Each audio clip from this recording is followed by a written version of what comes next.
Hamdan wa syukranillah, salatan wa salaman ala rasulillah. Rabbi syarah li sadri wa yassir li amri wahlul 'uqdatam min lisani yafqahu qawli. Amma ba'd. Yang terhormat Ustaz Profesor Dr. Hadi Hidayat dan Ustaz Dr. Zainal Mutakin, mudah-mudahan selalu diberikan kesehatan, dan juga teman-teman sekalian yang saya banggakan. Astadin fi hadhil fursah sa'uqaddim al-maqalah tahtal maudu' muhawalat litaisir ta'lim an-nahwi. Afwan, ini ada kesalahan. Ta'lim an-nahwi fil qarni al-20 ala mustawa al-hay'at at-ta'limiyah.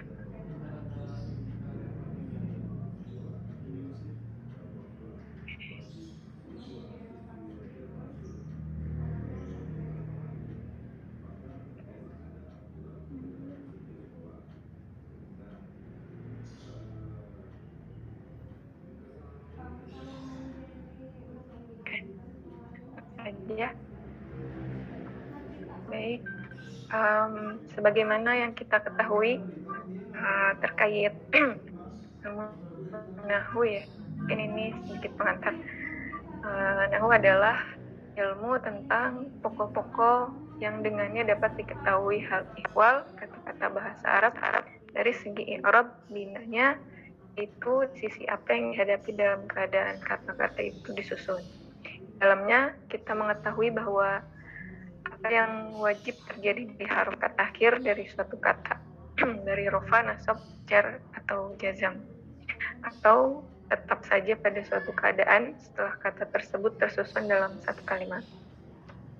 Baik, selanjutnya sebelum mungkin masuk kepada inti pembahasan terkait muhawalat ya, atau upaya memudahkan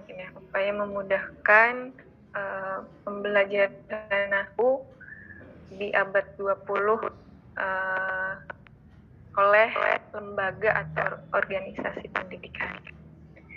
Nah, mungkin sebelum kita mengetahui hal tersebut, perlu mungkin diketahui pula problematika yang dihadapi dalam mempelajari bahasa, khususnya bahasa Arab.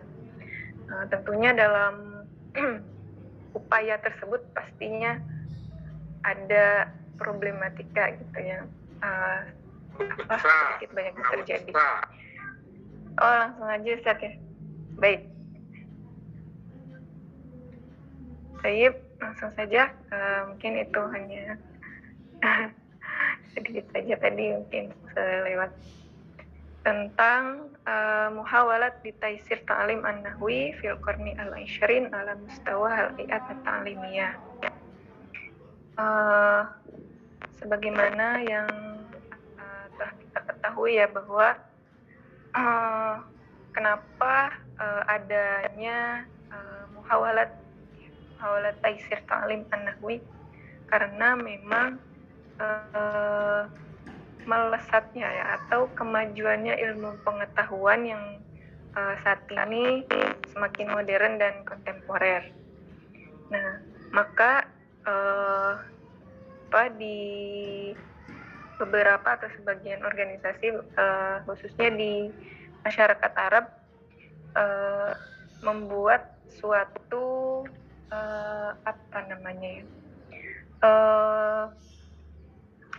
semacam lembaga-lembaga yang mana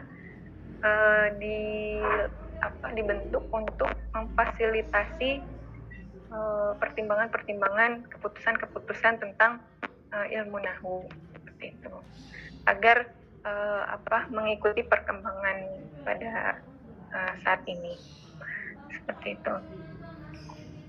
Tujuannya yang pasti untuk memudahkan pembelajar ya, peserta didik gitu, dan juga mu'alim dan muta'alimin, agar lebih mudah mempelajari ilmu Nahwu yang mungkin di sebelum-sebelumnya, di masa-masa sebelumnya gitu, kitab-kitab ataupun sumber-sumber belajar nahwu terkesan atau dianggap sulit.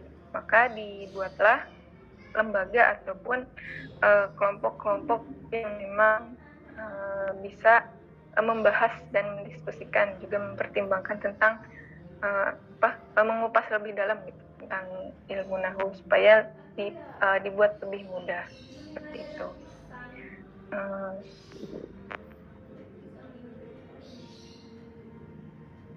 Nah, di sini mungkin salah satunya ada Muhawalat Wizarah Al-Ma'arif Al-Misriyah. Salah satunya adalah dari pemerintah Mesir ya, di lembaga kementerian Mesir, membuat sebuah semacam panitia. Di sini ada sedikit penjelasannya. Ittakhadat muhawalat at-taisir fi Misri tabi'an rasmiyan qad qamat Wizarah Al-Ma'arif bi tashkil lajnah mu'allafah min Toha Hasin wa Ahmad Amin wa Ali Al-Jarimi wa Ibrahim Mustafa wa Muhammad Abu Bakar Ibrahim wa Abdul Majid Asy-Syafi'i. Nah, jadi Kementerian Pendidikan Mesir. Terus. Oh iya, baik. Teruskan. Wadhalika linadari fi taisir qawaid an-nahwi was-sarfi wal balagh. Wa qad hadadat al-lajnah al-qawaid wal asas allati sataisir 'alaiha. Wa takhalas fi ma ya'ti awalan ada ma'al misal min qarib au ba'id bi ayyi asli min usul al-lugha au syakal min ashkaliha. Yang kedua adalah al-amal ala taisir al-qawaid wa usul bihaisu tusbih qarib minal aqli al-hadi. Kalau ini boleh, ini terjemahkan ini terjemahkan ini. Halo, ini terjemahkan ini ya. Oh iya, poin-poinnya ini. Oh iya. Apa upaya yang dilakukan oleh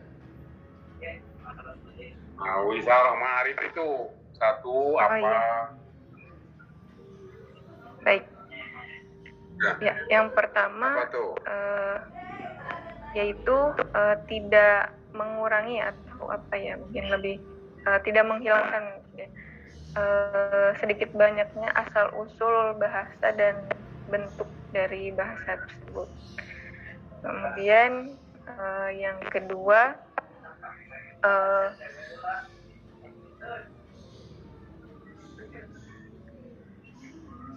segala bentuk tata bahasa ya, baik qawaid maupun usulnya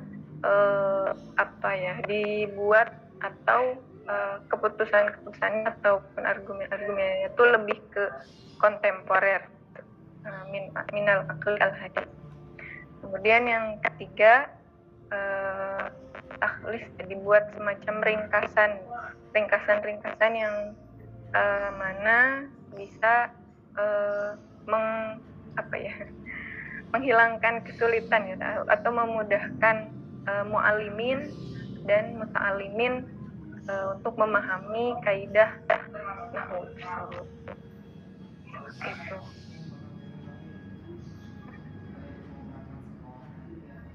Nah, selain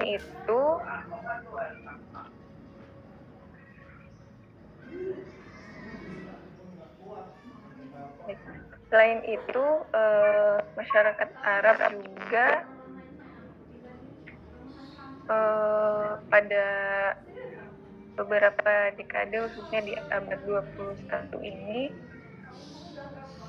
Abad 20? Iya, abad 20, Abad 20 ini membentuknya, khususnya pada tahun 1945 sempat dibentuk revolusi konferensi lembaga bahasa Arab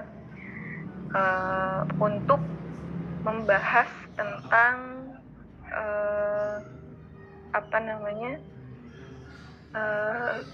nahwu itu tadi, tata bahasa, untuk mempermudah bagaimana generasi-generasi selanjutnya bisa mempelajari nahwu atau tata bahasa Arab dengan mudah seperti itu.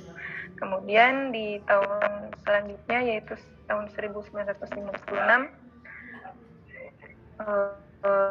juga sama dibentuk konferensi untuk membahas atau untuk untuk membahas tentang tata bahasa Arab itu. Kemudian sempat juga di tahun 1957 dan juga di tahun 1961 itu dibuat semacam halaqah Darul Ulum, yang mana tujuannya sama. Yang dibahas di sana adalah tentang tata bahasa. Ya. Ini gimana ini? Ya, kemana-mana ini? Hah? Iya. Teruskan dulu terus. Udah. Ini? Iya, sudah cukup. Mungkin itu sudah. Sedikit tambahan terkait. Kamu gimana ini? Kan sudah dikirim fotokopinya. Ya, ini gampang ini. Tinggal nyontek. Iya, Ustaz. Nih, lihat bukunya nih. Tuh. Ada sunnah ini udah taruh di fotokopi. Fil Kornel Isrin. Ya, abad 20. Dibagi dua, ada yang berbentuk organisasi, ya, ada yang perorangan. Nah, yang pertama kata organisasi, satu organisasinya, badannya apa? Satu, upaya dari, kedengeran nggak saya ini? Iya, Ustaz. Dari Wizarah Ma'arif Misriyah. Nah, berarti dari Kementerian Ilmu Pengetahuan Mesir. Tahun 38. Kedua, muhawalah dari Wizarah Tarbiyah wa Ta'lim Mesir. Tahun 57. Nih hayahnya nih. Ketiga, muhawalat Majma' Lughah Arabiyyah bil Qahirah. Apa tuh? Lembaga Bahasa Arab Mesir, Kairo. Ketujuh, muhawalat Darul Ulum, ada sebut tadi. Kelima, muhat ulama Azhar. Nah, ini 5. Apa pikiran-pikiran 5 itu? Karena nggak sebutkan itu. Nah, sulit bahasa Arab begitu gimana? Ini nih, contoh nih ya. Contoh dari Kementerian Ma'arif, Wizarah Ma'arif Misriyah itu tahun 38. Satu, ya, apa?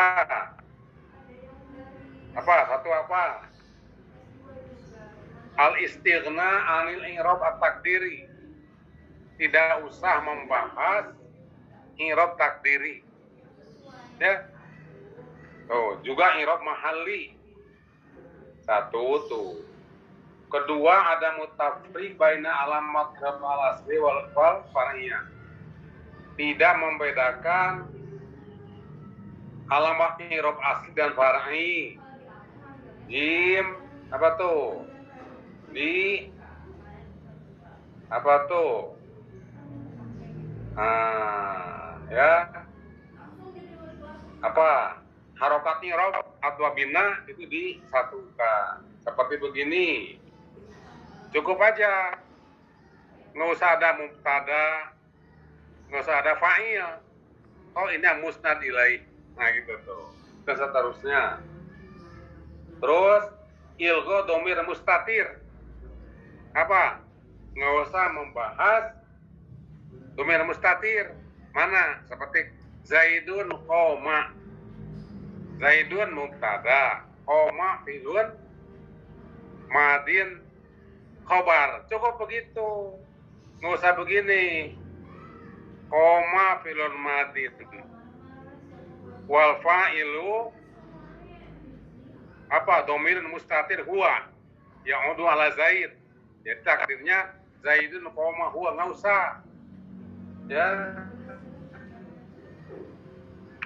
Udah. Nah, ha membatasi dirosat nahwiyah kepada yang ahkam kalimat, ahkam jumlah asal. Itu aja ya. Kemudian pindah ke apa? Usulan-usulan atau apa upaya yang dilakukan atau dikemukakan oleh Wizarah Tarbiyah wa Ta'lim. Betul. Satu apa? Satu ilgha maudu'at aw dan seterusnya itu ada ini ya. Tuh. Ada. Juga usulan dari Darul Ulum apa?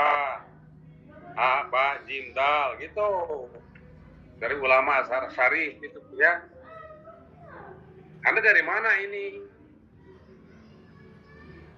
Coba, sumber Anda apa ini? Ini Ustaz. Sebentar. Mana?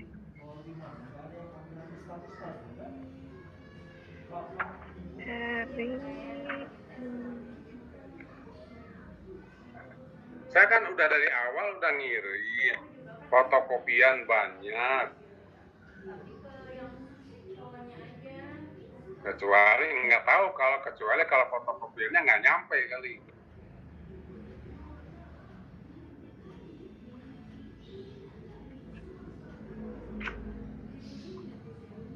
Ada bukunya juga tuh, cuma saya nggak bawa. Ada Sunnahwi fil Qarnil Isrin. Betul. Nih, karangan siapa? Karangan Dr. Abdullah Jad Al-Karim. Ya, cuma karena memang terhalang oleh COVID, kita nggak bisa tatap muka, ya maka kehadiran buku itu ya sengaja saya fotokopi. Hal-hal yang menyangkut judul semua fotokopi. Lalu fotokopiannya itu dikirim. Saya kira nyampe itu. Teman-teman yang lalu kan sudah betul. Gimana? Anda punya nggak fotokopiannya itu? Adanya ya. Hah? Ada sebagian. Ya enggak? Yang itu belum ketemu saya.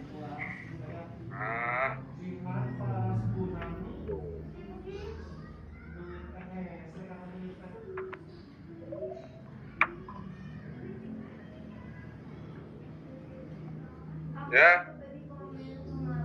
itu tuh apa? Ulang lagi itu nanti bikin makalah ya, yang lengkap. Ya, baik. Mana itu? Nah, kemudian sekarang makalah kedua siapa? Ya. Siapa? Silakan makalah kedua. Apa makalah kedua? Silakan. Apa? Muhammad Haidir, langsung Muhammad Haidir. Iya, siap, Ustaz. Siapa?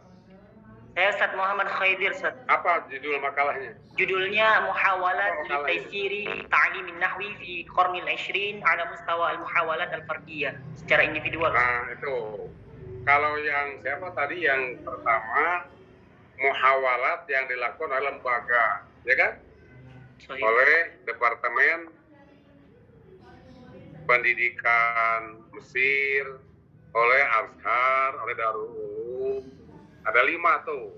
Sekarang muhawalat yang dilakukan oleh pribadi-pribadi. Siapa pribadi itu? Siapa? Rifa'ah Rafi' At-Takhtawi. Haidir. Ada, Ustaz. Siapa pribadi itu?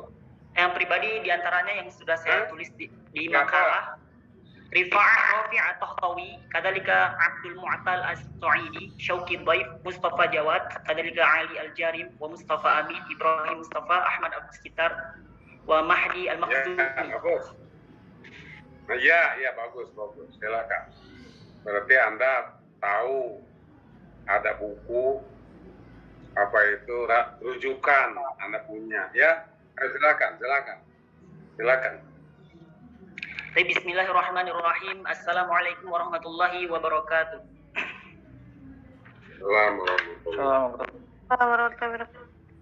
Rabbi shrah li sadri wa yassir li amri wahlul 'uqdatam min lisani yafqahu qawli. Rabbi zidna ilman warzuqna fahman.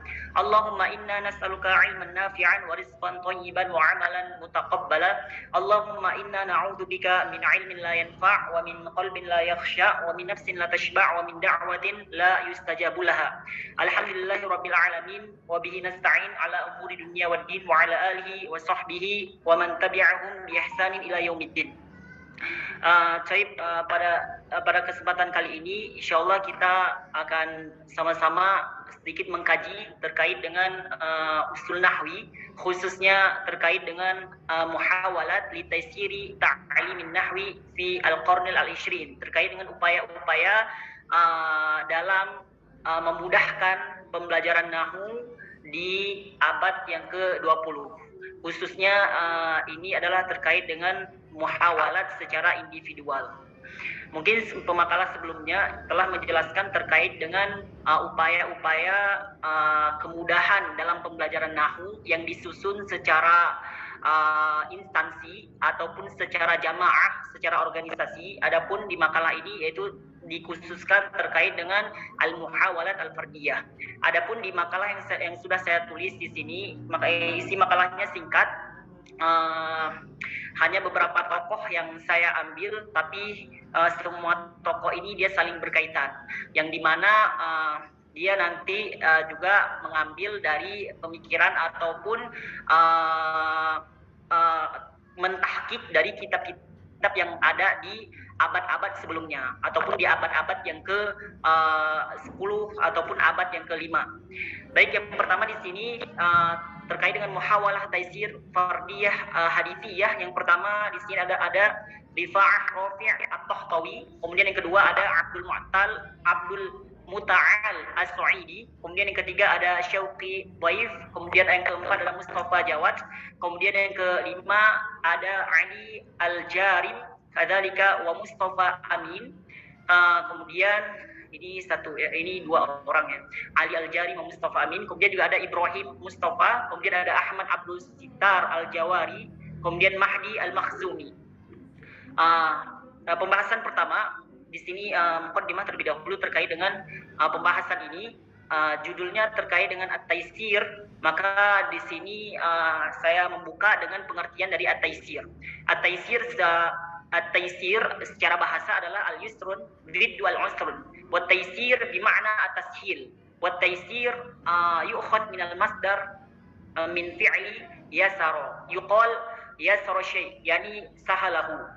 Wa ja'a fil mu'jam al-wasit yasara syai' yuyassiru yasran, sahala wa amkana. Adapun secara istilah terkait dengan mustalah at-taysir.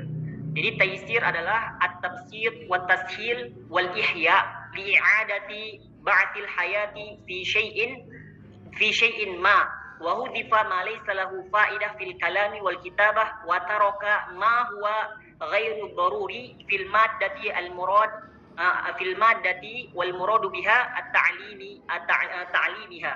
Jadi maksud dari istilah taysir secara istilah adalah at-tabsir wa tashil, yaitu ringkasan ataupun meringkaskan gitu ya, meringkaskan ataupun memudahkan ataupun al-ihya gitu, menghidupkan li'adati ba'dil hayah, untuk menghidupkan terkait dengan pembahasan-pembahasan yang perlu dikaji. Ma hudhifa fi syai'in ma wa hudhifa ma, yang dimana dia dikaji beberapa pembahasan dan juga beberapa pembahasan yang lain tidak perlu dikaji maka dibuang. ma laysa lahu fa'idah fil kalam wal kitabah, yang dimana dia tidak ada kaitannya ataupun tidak perlu dikaji secara dalam, baik dari secara al-kalam dan juga dari secara al-kitabah. Wa taraka ma huwa ghairu daruri, dan juga ditinggalkan apa yang tidak penting untuk dikaji, khususnya dalam hal pembelajaran. Inilah pengertian dari at-taysir. Kemudian kita masuk dari al-muhawalah al-fardiyah yang pertama, yaitu tokoh pertama yang badala juhduhu, yang beliau mengerahkan kemampuannya di dalam at-taysir, dalam membuat kemudahan terkait dengan nahwu itu sendiri. Maka di sini yang pertama adalah Rifa'ah at-Tahtawi. Beliau termasuk orang Mesir, yang dimana beliau juga lulusan dari Azhar, Universitas Azhar, yang dimana setelah lulusan dari universitas tersebut baru beliau melanjutkan pendidikannya ke universitas luar negeri gitu ya, ataupun di Eropa ya, khususnya di Inggris ataupun di Prancis gitu. Kemudian setelah beliau pulang, maka dari situlah beliau membuat ataupun menggerakkan organisasi dan juga membuat madrasah untuk pembelajaran secara umum, dan juga untuk membahas ilmu nahwu secara khususnya. Dan juga beliau juga menuliskan sebuah kitab ya terkait dengan ilmu nahwu, dan kitabnya berjudul At-Tuhfatul Maktabiyah li Taqribi Al-Lughah Al-Arabiyyah. Ini berkaitan tentang kitab ilmu nahwu ya, yang menjelaskan terkait dengan pembahasan dalam ilmu nahwu yang terdapat al-ibarah al-ghamirah, ibarat-ibarat yang perlu didalami. Dan juga dalam kitab tersebut ada penyebutan terkait dengan al-ikhtilafat, terkait dengan ikhtilaf permasalahan para pakar nahwu ya, mislu an-nahwu al-wadih wan nahwu al-wafi wat tatbiq an-nahwi wan nahwu al-wasfi, ada wasfi. Wattabaha ra'yu Tahtawi fi tajdidi min khilali kitabihi at-tuhfah al-maktabiyah li taqribi al-arabiyyah fiha. Jadi adapun pembahasan yang baru yang dari fikrah Rifa'ah at-Tahtawi ya, di sini ada jadi isi buku beliau di sini dari kitab at-tuhfah al-maktabiyah li taqribi al-lughah al-arabiyyah. Di sini isinya yang pertama adalah al-khilafat an-nahwiyah, terkait dengan permasalahan nahwu ataupun al-ikhtilaf baina an-nuha, dan juga wa ta'addudul dan juga ada pendapat mereka juga disebutkan dalam kitab ini. Kemudian yang terakhir ada wa turuqut ta'lil fi suqil qawaid, dan juga ada metode-metode dalam hal ta'lil terkait dengan kaidah nahwu. Wa kanat muhawalatuhu najihah fatataba'at al-muhawalat min ba'di. Dan juga dari buku beliau ini menunjukkan bahwa suksesnya beliau terkait dengan pembaharuan beberapa kajian ilmu nahwu, sehingga ada orang-orang yang setelah beliau mengikuti beberapa hal dalam perkara nahwu, mengikuti metode beliau.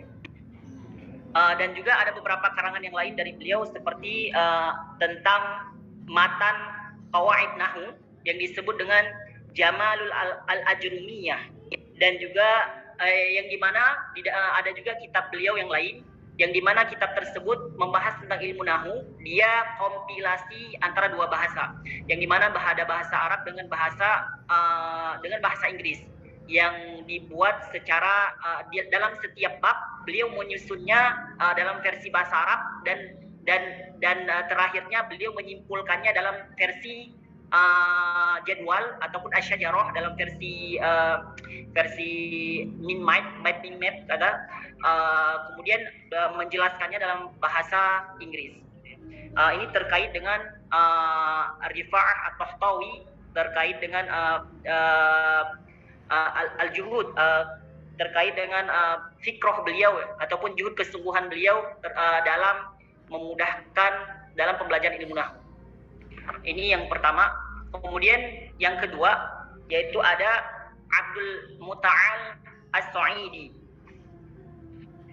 Ya, beliau juga termasuk ulama nahwu gitu. Ulama nahwu di Qarnil Ishrin, di abad yang ke-20 ya. Jadi terkait dengan pakar ilmu nahwu yang ana bahas di sini. Jadi bukan sekedar ahli nahwu yang mungkin kita sebandingkan dengan seperti Sibaweh dan lain sebagainya. Yang dimana kalau pakar-pakar nahwu dulu mereka dalam membuat suatu kaidah ataupun dalam mengkaji suatu kaidah terkait dengan huruf jar dan lain sebagainya, maka mereka dalam rangka itu untuk membangun ilmu itu sendiri. Sedangkan beberapa pakar yang saya sebut di sini, mereka lebih condong dalam hal bukan lebih membangun, tetapi para ulama lain mengatakan bahwa mereka ini adalah termasuk orang-orang kritikus dalam mengkomentari terkait dengan kaidah-kaidah yang sudah dikaji di zaman-zaman sebelumnya, khususnya terkait dengan komentar para ulama nahwu ini terhadap kitabnya Sibaweh, gitu ya. Sehingga para ulama lain mengatakan terkait dengan ulama ini bahwa mereka ini adalah termasuk orang-orang yang hadamu walam yubna, yang dimana mereka termasuk orang-orang yang meruntuhkan ilmu ini sendiri dan bukan malah membangun, gitu ya. Jadi adapun terkait dengan tokoh kedua di sini, Abdul Muta'al As-Sa'idi, yang dimana beliau sebenarnya juga termasuk orang-orang yang mengkaji terkait dengan ilmu nahwu al-qadim, gitu ya. Jadi beliau mengkompilasi dan juga banyak merujuk dengan ilmu-ilmu nahwu al-qadim, gitu ya. Yang salah satu menjadi rujukan beliau di sini yaitu perkataan muridnya Sibaweh ya, yang disebut dengan nama Qutrub ya, yang disebut dengan nama Qutrub. Jadi beliau juga berpegang, Abdul Muta'al As-Sa'idi, beliau juga berpegang dengan kaidah ataupun kitab-kitab dari muridnya Sibaweh, gitu ya. Sebagaimana perkataannya, wa qala lam yu'raf al-kalam li dalalati 'ala al-ma'ani wal farqu baina ba'daha wa ba'daha li anna najida fil kalami asma'an muttafiqah lil al-i'rab mukhtalifah al-ma'ani wa asma'un mukhtalifah al-i'rab muttafiqah al-ma'ani. Dia mengatakan bahwa lam yu'raf al-kalam, bahwa kalam ataupun kalimat itu tidak di-i'rabkan lidalalati 'alal ma'ani, untuk menunjukkan makna doang, enggak. Wal farqu baina ba'daha wa ba'daha, dan juga dia membedakan antara satu kalimat dengan kalimat yang lain. Li'anna najida fil kalam fi kalamihim asma. Jadi karena kita banyak mendapatkan dalam kalimat-kalimat khususnya isim itu sendiri, yang dimana isim tersebut dia sama dalam versi i'rabnya, tapi dia beda dalam maknanya, dalam terjemahannya ataupun dalam pemahamannya. Dan juga ada isim-isim yang dimana dia mukhtalif al-i'rab, dia isim tersebut dia berbeda i'rabnya, tapi dia muttafiqah al-ma'na, tapi dia dari sisi i'rabnya dia di-i'rabkan dengan i'rab yang sama. Contohnya yang mana?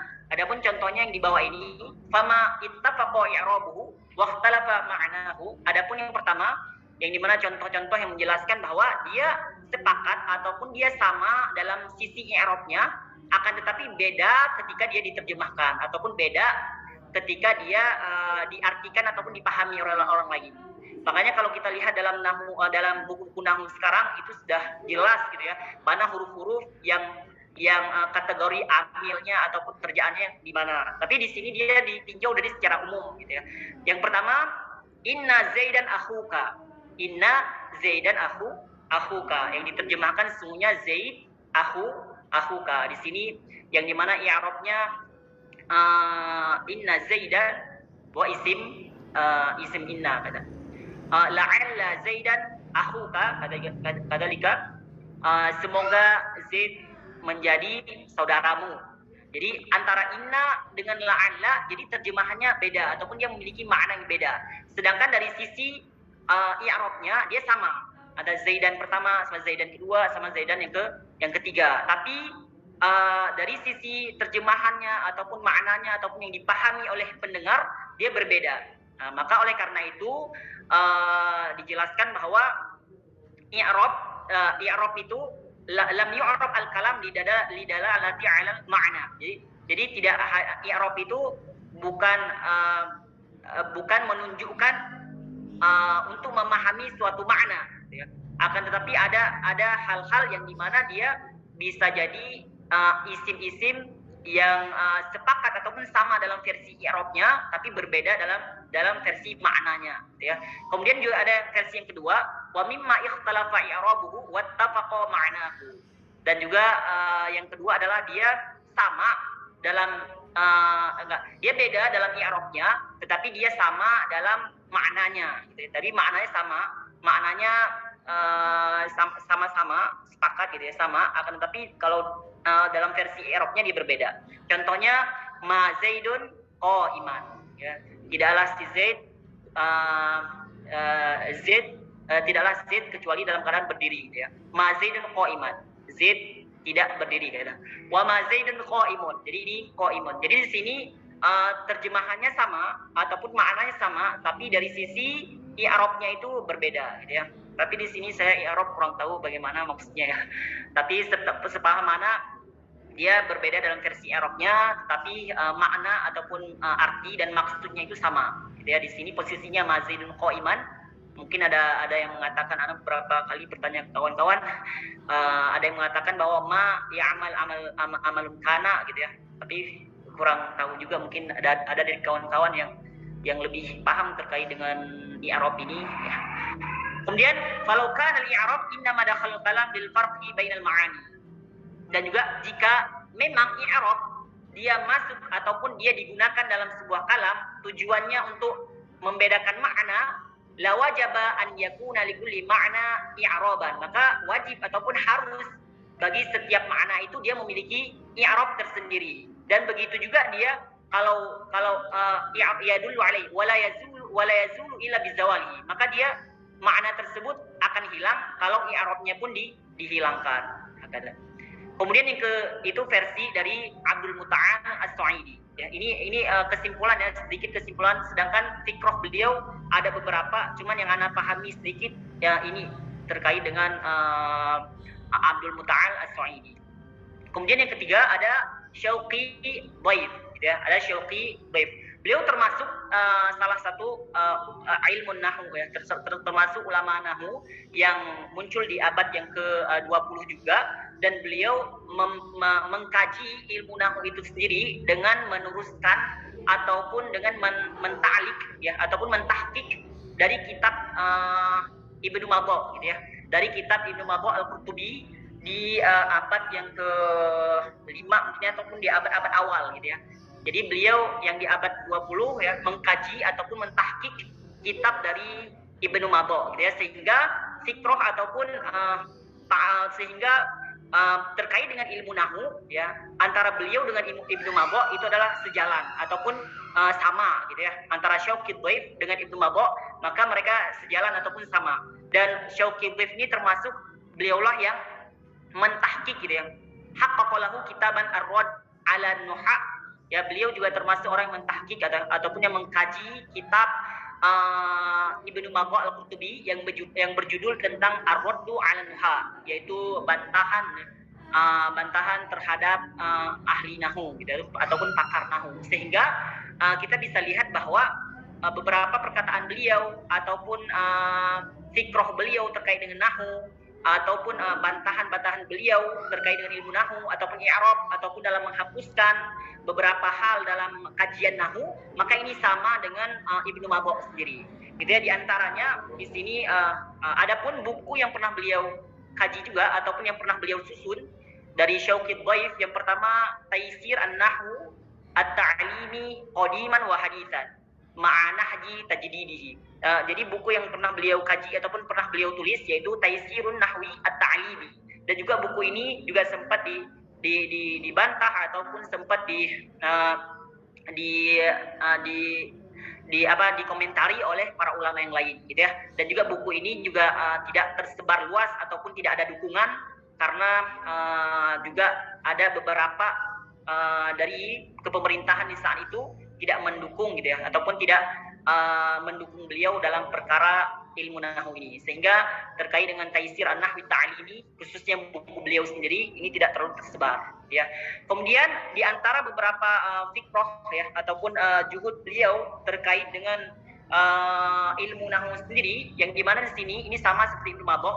Yang pertama di sini beliau mengatakan bahwa terkait dengan amil gitu ya, terkait dengan amil ataupun terkait dengan amil ya tata bahasa gitu ya. Seperti contohnya di sini doroba Zaidun Amron. So, doroba Zaidun Amron.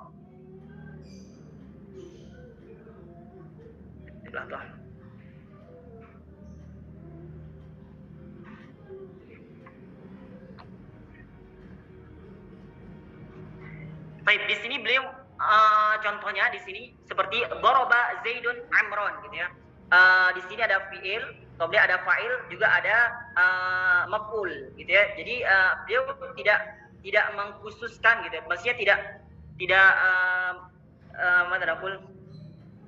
tidak terlalu fokus dalam hal i'rabnya sendiri, tidak secara detail gitu ya. Tidak secara semuanya, tapi cukup kalau memang Zaidun itu sebagai pelaku, maka cukup dia dikatakan adalah fa'il.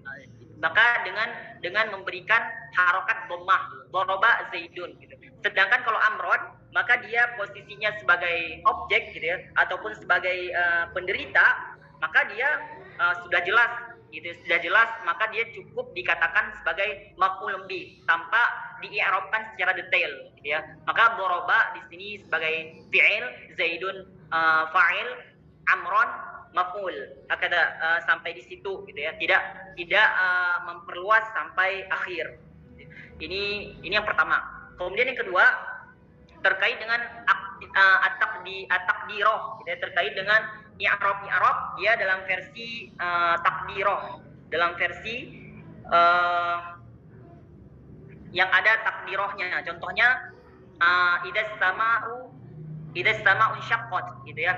Jadi ini ayat ya, idas sama'u syaqqat, yang dimana seharusnya kalau kita lihat tata bahasa di awal tadi doroba Zaidun, seharusnya kan disebut terlebih dahulu fi'ilnya, baru dia dikategorikan dhammah sebagai fa'il. Tapi di sini dia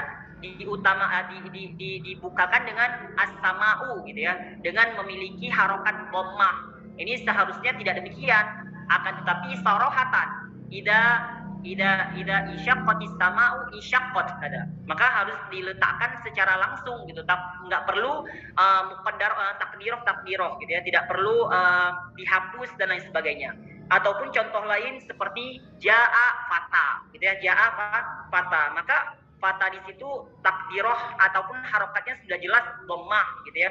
Maka di sini seharusnya cukup menyebutkan marfu' dhammah, cukup menyebutkan marfu' bi dhammah, tidak perlu menyebutkan takdirah dengan atau menyebutkan muqaddarah dan lain sebagainya gitu ya. Maka cukup dengan menyebutkan dhammah sudah selesai. Dia posisinya sebagai fa'il marfu' bi dhammah sudah cukup, tidak perlu mengatakan muqaddarah ataupun tambahan kalimat lainnya.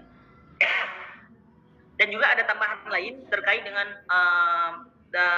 fikroh gitu ya, terkait dengan pendapat-pendapat beliau dalam mengomentari ilmu nahwu, yaitu penghapusan i'rab yang tidak efisien gitu ya, yang tidak sesuai gitu ya, seperti mungkin istisna ataupun seperti huruf-huruf istifham gitu ya, ataupun beberapa huruf yang lain yang mungkin tidak efisien dan tidak masuk di akal gitu ya. Kemudian yang keempat, membuang penambahan dalam bab nahwu ya, dan juga beliau juga mentahdid gitu ya, membuang beberapa bab yang ada dalam nahwu, dan juga bukan membuang, ada beberapa bab yang dibuang, akan tetapi lebih khususnya mengkategorikan bab-bab tersebut di bab-bab tertentu gitu ya. Seperti contohnya yang bab-bab tentang al-marfu'at, maka tidak perlu dipisahkan, baik itu ditinjau dari sisi isim ataupun ditinjau dari sisi fi'il gitu ya. Maka hendak aja disatukan aja, misalnya seperti fi'lul lazim. Maka terkait dengan pembahasan yang marfu'at, ya udah pembahasannya di dalam kitab tersebut tetap disatukan dengan marfu'at atau walaupun dia sebagai fi'il. Nah, itu Itu tahdid, itu beberapa pembaharuan bab gitu ya yang dijelaskan oleh Syauqi Dhaif dalam penentuan urutan bab-bab ataupun pengkategorian bab-bab nahwu. Kemudian ada beberapa lagi. Yang seperti yang dokter kita bilang tadi bahwa menghapus dua i'roban gitu ya. Yang pertama ada takdiri, kemudian juga ada mahalli. Kemudian juga ada membuang penambahan dalam bab nahu yang tidak penting ya, seperti pembuangan kaidah-kaidah isim alat gitu ya, dan juga yang dimana pembuangan kaidah tersebut gitu ya, dia cukup karena isim alat tersebut cukup dengan simai gitu ya, maka di sini tidak perlu dikaji lagi lebih luas di dalam kitab tersebut. Maka terkait dengan kaidah isim alat maka tidak perlu dibahas di dalam kitab gitu ya, karena kebanyakan isim alat sendiri itu didapati dari simai ya. Ini juga pembahasan ataupun perkataan ya, ataupun pendapat beliau terkait dengan ilmu nahwu kita, khususnya terkait dengan i'rab itu sendiri. Kemudian berikutnya ada Mustafa Jawad. Da'a Mustafa Jawad ila tabni an-nahwi al-kufi li'annahu yarahu aisaru usluban wa aqrabu fahman min an-nahwi al-basri. Bahwa yaqul, jadi beliau Mustafa Jawad ya, termasuk salah satu pakar nahwu di abad yang ke-20 yang dimana beliau berlandaskan ataupun berujuk kepada nahwu dari nahwu al-kufi ya. Karena beliau melihat ataupun berpendapat bahwa nahwu kufi itu lebih mudah ya, pola-polanya ataupun pemahamannya itu lebih mudah daripada nahwu al-basrah gitu ya.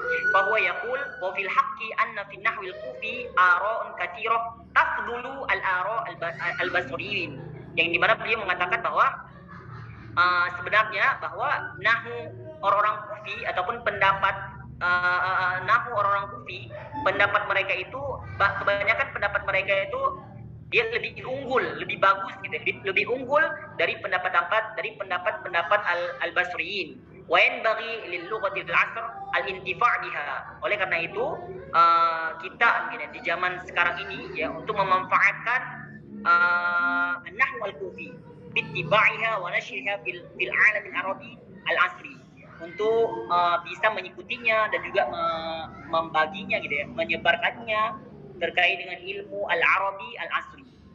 Adapun wa min ara'ihi allati wafaqa fiha al-kufiyyin ala qaulihim fi maf'ul dhanna at-tani, dan juga dari antara pendapat beliau gitu ya, yang menurut beliau sendiri bahwa pendapat ini ya sesuai dengan al-kufiyyin, yang dimana salah satu contohnya yaitu terkait dengan pembahasan maf'ul li dhanna gitu ya, maf'ul dhanna at-tani, yang dimana maf'ul dhanna at-tani itu tidak dikatakan maf'ul at-tani, tapi dia dikatakan sebagai hal gitu ya. Dia tidak dikatakan sebagai maf'ul at-tani li dhanna, enggak, tapi dia dikatakan sebagai posisinya hal gitu ya. Contohnya di sini dhanantu rajula khaifan, dhanantu rajula khaifan, maka di sini ada dhanna, ada fa'il, ada ar-rajula di sini sebagai posisinya maf'ul, khaifan seharusnya maf'ul yang kedua di dhanna. Akan tetapi sebagaimana pendapat ahlul kufiyin terkait dengan nahwu, khususnya maf'ul dhanna at-tani, maka di sini dikategorikan bahwa dia bukan disebut maf'ul at-tani li dhanna, enggak, tapi dia posisinya adalah sebagai hal. Kemudian yang berikutnya ada Ali Al-Jarim wa kadzalika Mustafa Amin ya, dua orang ya terkait dengan pakar nahwu juga, yang mereka juga termasuk orang Mesir. Jadi yang saya bahas di sini adalah pakar-pakar nahwu, khususnya mereka itu pakar-pakar nahwu yang ada di Mesir ya, khususnya ya, yang ada di Mesir yang saya sebutkan dari awal tadi, kebanyakannya semuanya sekali. Jadi yang ini yang berikutnya yaitu tokoh Ali Al-Jari wa Mustafa Amin. Ini dua orang juga pakar ilmu nahu ya dalam membahas terkait dengan taisir, upaya-upaya untuk membuat kemudahan bagi orang-orang dalam memahami ilmu nahu gitu ya, baik itu di universitas ataupun di al-madrasah al-mutawassithah ataupun madrasah tsanawiyah ataupun dalam hal pendidikan gitu ya, bukan hanya fokus dalam kalam keseharian saja, enggak, tapi beliau juga fokus dalam hal at-tarbawiyah ataupun al-madrasah, dalam hal pendidikan gitu ya. Jadi kita lihat di sini kita cek. Baik. Jadi di sini di antara karangan beliau, karangan Ali Al-Jari wa Mustafa Amin ya, beliau memiliki karya ya yang di sini gambarnya adalah karya An-Nahwu Al-Wadih gitu ya, fi Qawaidil Lughah Al-Arabiyyah. Beliau termasuk salah seorang yang menulis ataupun ta'lifuhu yang telah menulis kitab An-Nahwu Al-Wadih ya, kitab Nahwu Wadih ya, yang sangat masyhur mungkin di kalangan kita sendiri yang sampai saat ini masih dipelajari ya. Yang dimana beliau menulis kitab ini untuk dipelajari di ranah ibtidaiyah dan juga di ranah tsanawiyah gitu ya, yang dimana masing-masing kitab ini dia ada 3 juz, yang di ibtidaiyah ada 3 juz, kemudian ada di tsanawiyah juga ada 3 juz gitu ya.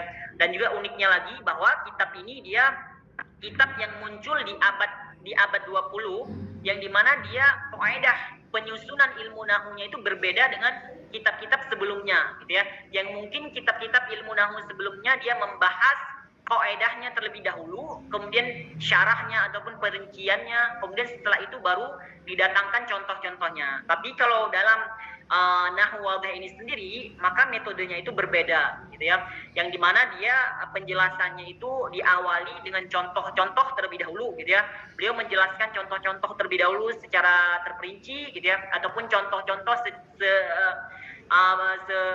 dari awal sampai akhir dengan tingkatan yang berbeda-beda, dengan wawasan yang berbeda-beda, sehingga orang-orang yang mempelajari kitab tersebut mereka itu bisa mengkaji sendiri terlebih dahulu gitu ya, sebelum memasuki kaidahnya, ataupun dia mencari gitu, berinisiatif terlebih dahulu gitu ya, sebelum dia melihat kaidahnya. Itu tujuan dari penyusunan kitab An-Nahwu Al-Wadih, yang dimana dia dibukakan terlebih dahulu dengan menyajikan contoh-contoh terlebih dahulu, kemudian setelahnya baru dipaparkan kaidahnya gitu ya, baru dipaparkan kaidahnya, kemudian syarahnya, kemudian baru tadribatnya. Jadi kitab ini untuk ibtidaiyah itu sendiri ada, kemudian juga untuk tsanawiyah sendiri juga ada. Dia terdiri dari 3 kitab, yang dimana setiap kitabnya itu secara setiap kitabnya itu nanti mereka akan mempelajari beberapa subjudul yang sama gitu ya, tapi sesuai dengan tingkatannya. Mungkin nanti di ibtidaiyah yang dimana mereka nanti akan dibukakan dengan pembahasan khobar gitu ya, mubtada khobar, maka nanti di kitab berikutnya juga mereka akan bertemu dengan pembahasan yang sama, tapi pembahasannya lebih detail gitu ya. Mungkin ada mubtada wal khobar gitu ya, tapi pembahasannya tidak jauh beda gitu. Jadi sesuai dengan levelnya, sesuai dengan tingkatannya. Inilah karangan dari Ali Al-Jari wa Mustafa Amin yang sampai sekarang masih ada di pondok-pondok yang mempelajari kitab Nahwu Al-Wadih. Kemudian berikutnya ada Ibrahim Mustafa.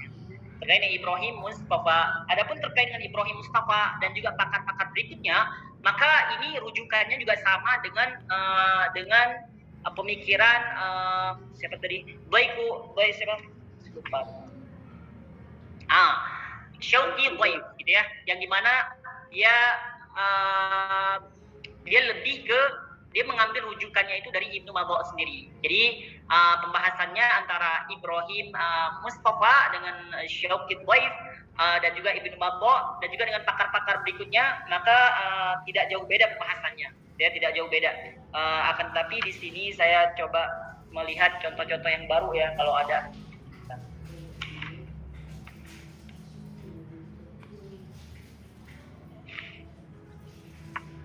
Baik. Ibrahim Mustafa fahuwa yara ad-dhammah ilmul isnad. Jadi di sini beliau melihat terkait dengan alamat i'rab gitu ya, yang dimana kita ketahui sampai sekarang bahwa alamat i'rab itu ya ada 4 gitu ya, atau yang dimana ada dhammah, ada fathah gitu ya, ada kasroh gitu ya, kemudian ada juga sukun gitu ya. Tapi di sini beliau mengatakan gitu ya bahwa yang termasuk alamat i'rab gitu ya, bahwa yang termasuk alamat i'rab itu sendiri adalah dhammah dan juga kasroh saja. Sedangkan fathah dan juga sukun itu bukan alamat i'rab gitu ya, tapi dia dipakai yang sering dipakai oleh orang Arab, yang dimana tujuannya itu ya untuk kemudahan gitu ya, untuk peringanan dalam pengucapan gitu ya. Begitu juga dengan sukun gitu ya, yang sering dipakai oleh orang-orang amiyah biar mudah dalam berbicara gitu ya. Sehingga Ibrahim Mustafa di sini beliau mengatakan bahwa i'rab itu sendiri ya hanya dhammah dan juga kasroh, tidak termasuk fathah, tidak termasuk fathah dan juga tidak termasuk sukun gitu ya. Dan juga menurut teori ya, beliau juga termasuk juga menulis salah satu kitab ya yang bernama kitab Ihya'un Nahwi ya, terkait dengan kitab Ihya'un Nahwi. Adapun teori yang beliau kemukakan di sini ya terkait dengan harokat i'rab yang kita jelaskan tadi gitu ya, bahwa penjelasan terkait dengan i'rab dhammah, maka dia pembahasannya ya khusus untuk membahas objek di dalam pembicaraan gitu ya. Jadi kalau isim tersebut dia dhammah, maka konteks pembicaraannya itu ya fokus kepada dia. Misalnya ta'allama at-thalibu, maka di sini thalibu dia memiliki harokat dhammah, yang dimana konteks pembicaraan di sini adalah khusus bagi si thalib itu sendiri. Ataupun contoh lain seperti dia at-thalibu yata'allamu fil jami'ah. At-thalibu yata'allamu fil jami'ah. Yang namanya at-thalibu di sini juga dia termasuk memiliki harokatnya dhammah gitu ya. Harokatnya dhammah yang dimana at-thalibu di sini juga dia memiliki harokat dhammah, dan inti pembicaraan dari kalimat ini ya fokusnya ke at-thalibu. Ya, adapun contoh lain ya seperti hal dalam munada gitu ya. Ya thalibu gitu ya. Ya thalibu. Jadi juga ada kalimat thalibu ini dia memiliki harokat dhammah, yang dimana ini menunjukkan bahwa teks ini ya pembicaraannya itu fokus ke thalibu. Adapun terkait dengan fikroh beliau yang lain itu sama seperti yang sudah kita sebutkan sebelumnya, yaitu Syauqid Dhaif ya, diantaranya terkait dengan penyusunan bab-bab nahwu gitu yang direvisi sesuai dengan konteksnya gitu ya. Kalau memang dia marfu'at, ya udah cari aja yang marfu'at yang mana, maka ditaruh di dalam bab tersebut, mau dia isim ataupun mau dia fi'il. Dan juga terkait dengan penghapusan i'rab gitu ya, i'rab takdiri dan juga i'rab mahalli, dan juga menghapus beberapa i'rab yang mungkin tidak efisien untuk dipakai gitu ya, yang tidak sesuai untuk dipakai, seperti contohnya la siyama gitu ya, ataupun adawat asyart gitu ya. Kemudian ada juga membuang pembahasan dalam bab yang tidak yang tidak dibutuhkan gitu ya, seperti yang kita jelaskan tadi, seperti isim alat yang dimana banyak didapati bahwa mufradat tersebut didapati dari simai, maka tidak perlu dijelaskan di dalam kitab. Mungkin ini yang bisa Ana sampaikan. Adapun terkait dengan pakar-pakar berikutnya, maka tidak jauh beda dengan Ibrahim Mustafa dan juga Syauqid Dhaif. Mungkin ini yang bisa Ana sampaikan terkait dengan upaya-upaya dalam memudahkan pembelajaran ilmu nahwu secara individual. Barakallahu fiikum. Wassalamualaikum warahmatullahi wabarakatuh.